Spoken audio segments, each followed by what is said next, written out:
അലിഫിന്റെ പൊരുളായ നാഥനല്ലാഹു ഞങ്ങൾക്ക് തുണയാകണേ. അല്ലാഹു ഞങ്ങളെ കാത്തിടണേ.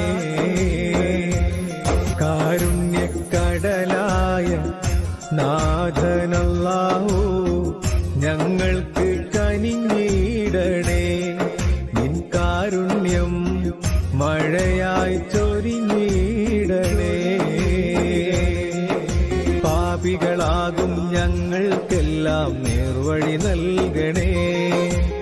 ഇരുളണയുമ്പോൾ കൈത്തിരിയായി നീ മുന്നിൽ പൂക്കണേ. നിന്നാമങ്ങൾ വാഴ്ത്തിയിടാനായി തൗഫീഖേകല്ല.